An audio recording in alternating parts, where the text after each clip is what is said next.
Hello guys, welcome to share बाजार। पर तो नंबर्स के लिहाज से एक बड़ा वीकेंड था। आईसीआईसीआई बैंक के नतीजे आ चुके हैं। मुनाफा एक बीट है, 14.5% का इजाफा, 11,000 करोड़ के ऊपर का मुनाफा कंपनी ने डिलीवर किया, जहां पर 10,500 करोड़ के आसपास का अनुमान था।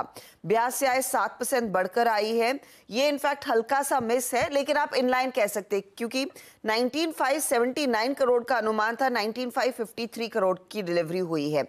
मार्जिन्स जो हैं वो 4.36% के आसपास दिखाई दे रहे हैं वर्सेस 4.4%। एसेट क्वालिटी में थोड़ा सा सुधार है, ग्रॉस एनपीए और नेट एनपीए लेवल पर। स्लिपेजेस थोड़े से बढ़ते हुए दिखाई दिए, करीब 15% का इजाफा, और लार्जली किसान क्रेडिट कार्ड का प्रेशर देखने को मिल रहा है, जो कंपनी ने डिटेल्स शेयर किए हैं अपनी कॉन कॉल में। डिपॉजिट्स में वृद्धि है 15% ईयर ऑन ईयर, लेकिन क्वार्टर ऑन क्वार्टर एकदम फ्लैट है। साथ ही साथ एडवांसेस भी ईयर ऑन ईयर 15% बढ़े हैं, क्वार्टर ऑन क्वार्टर करीब 3.2% बढ़ते हुए दिखाई दे रहे हैं।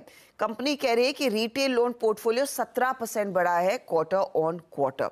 तो ये हाइलाइट्स है। आईसीआईसीआई बैंक इंपॉर्टेंट रहेगा। इंडसइंड बैंक के भी नतीजे आए।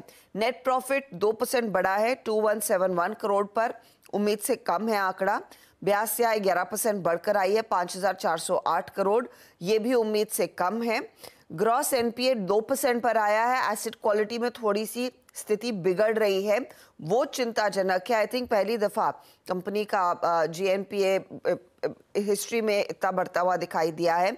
मार्जिन्स आप देखिएगा 4.25% वर्सेस 4.26%, उसी रेंज में है, लेकिन थोड़ा सा प्रेशर बना है। पंजाब नेशनल बैंक के नंबर्स पर भी आज मार्केट रिएक्ट करेगा, और पीएनबी के नंबर्स से ज्यादा गाइडेंस ज्यादा इंटरेस्टिंग है। तो नंबर्स में प्रॉफिटेबिलिटी 1.5 गुना बढ़कर आई है 3,251 करोड़ पर। ब्याज से आय में 10% का इजाफा। एसेट क्वालिटी अगर आप देखिए 0.77% से बढ़कर 0.89%। ग्रॉस एनपीए आया है।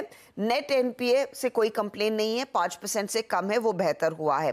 FY25 के लिए कंपनी कहती है ग्रॉस एनपीए रेशियो 4 से 5% वो मेंटेन करते हुए दिखाई देंगे। And most importantly credit cost 0.5% के नीचे होगी, जो पहले करीब 1% के नीचे थी। ये कमेंट्री इंपॉर्टेंट है पंजाब नेशनल बैंक के लिए। इसके अलावा आप एनटीपीसी पावर ग्रिड के नंबर्स पर रिएक्शन देखेंगे। एनटीपीसी के केस में प्रॉफिटेबिलिटी 11% बढ़ी, रेवेन्यू 13.5% बढ़ा है। पावर ग्रिड के लिए मुनाफा, रेवेन्यू, एबिटा थोड़ा सा वीकनेस देखने को मिली है। डॉक्टर रेड्डीज के नंबर्स आ गए हैं। यूएस और इंडिया बिजनेस से पुश मिला है। स्टॉक स्प्लिट का ऐलान 1:5। तो ये सभी चीजें हैं जो आज रेडार पर रखेंगे।